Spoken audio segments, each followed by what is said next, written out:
Olá e bem-vindos. Hoje vamos mergulhar num livro que deita por terra muita da nossa sabedoria popular sobre o sucesso. Falo, claro, de Outliers, Fora de Série, de Malcolm Gladwell.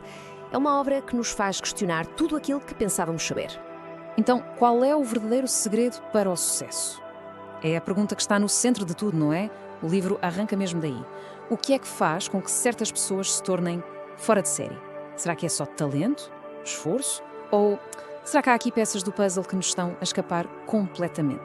E é aqui que o Gladwell entra a pés juntos. A ideia dele é simples, mas demolidora. Ele diz que há algo de profundamente errado na forma como olhamos para o sucesso. Aquela história que todos adoramos, do gênio que sozinho, contra tudo e todos, chega ao topo. Bem, segundo ele, essa história está, na melhor das hipóteses, mal contada. Portanto, vamos lá desmontar este mito. O mito do sucesso. Esta ideia do gênio solitário. É uma narrativa fantástica, claro. Inspira filmes, livros, a ideia de que uma pessoa por si só consegue conquistar o mundo. Mas o problema é que, ao focarmos tanto no indivíduo, talvez estejamos a ignorar o que realmente importa, as verdadeiras raízes do sucesso. E, para nos mostrar isto na prática, o Gladwell leva-nos para um sítio bem inesperado. Um ringue de hóquei no gelo no Canadá. É lá, no meio do gelo e dos sticks, que ele encontra uma pista, um padrão tão estranho que põe em causa tudo o que pensamos sobre mérito e talento. Ok, então, o que é que temos aqui? Esta é a lista de jogadores de uma equipa de topo do hóquei júnior canadiano. Nomes, posições, à primeira vista, nada de especial, certo? Uma lista normalíssima. Mas o segredo não está nos nomes. Reparem bem na última coluna. Sim, essa. A das datas de nascimento. Olhem com atenção. Está ali, escondido à vista de todos. Já se consegue ver? Há um padrão muito estranho naquelas datas. A grande maioria destes jogadores de elite tem algo em comum no seu aniversário. O que é exatamente? E pronto, cá está. É isto. Uma percentagem absolutamente gigante dos melhores jogadores nasceu em janeiro, fevereiro ou março. E a razão é ridiculamente simples. A data de corte para entrar nas ligas juvenis é 1 de janeiro.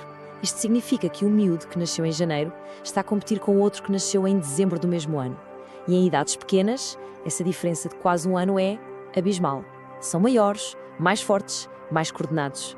A isto chama-se o efeito Mateus. É a ideia de que quem já tem, mais receberá. Aquela pequena vantagem inicial de ser um dos miúdos mais velhos da turma não fica por aí. Como são melhores, são escolhidos para as equipas de elite. Recebem os melhores treinadores. Têm mais horas de treino. É uma bola de neve. Uma pequena vantagem, completamente arbitrária, que se acumula e acumula até criar uma diferença gigantesca lá na frente. É a chamada vantagem cumulativa. Mas atenção, a oportunidade por si só não chega. É apenas metade da equação. Agora entramos no segundo grande pilar desta teoria, a prática. E não estamos a falar de praticar de vez em quando. Estamos a falar de uma quantidade quase sobre-humana de prática focada. E essa quantidade tem um número. Um número que ficou famoso por causa deste livro, 10.000. 10.000 horas. É o que vários estudos apontam como um número mágico para se atingir a verdadeira mestria em qualquer área, seja a tocar violino, a programar computadores ou a jogar xadrez. Agora, a pergunta de 1 milhão de euros. Como é que alguém consegue arranjar 10.000 horas para praticar? Bem, não é só com força de vontade. É preciso uma oportunidade de ouro. Vejam os exemplos. Os Beatles, antes de serem famosos, passaram meses a fio em Hamburgo a tocar 8 horas por noite, 7 dias por semana. Ao Bill Joy, ele descobriu um bug na universidade que lhe permitia programar sem parar, de graça. E Bill Gates, em 1968, teve a sorte incrível de ter acesso a um terminal de computadores, algo raríssimo para um adolescente na altura. Todos eles tiveram uma janela de oportunidade única. E este é o ponto-chave. O que realmente distingue estas pessoas não é apenas um talento que lhes caiu do céu, é terem tido oportunidades extraordinárias que lhes permitiram acumular as tais 10.000 horas.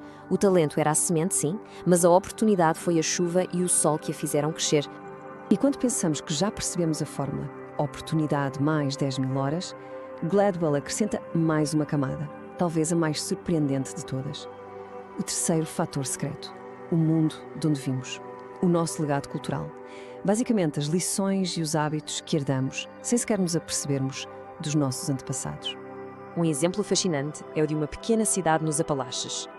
As famílias de lá descendem de pastores. Para um pastor, a reputação é tudo.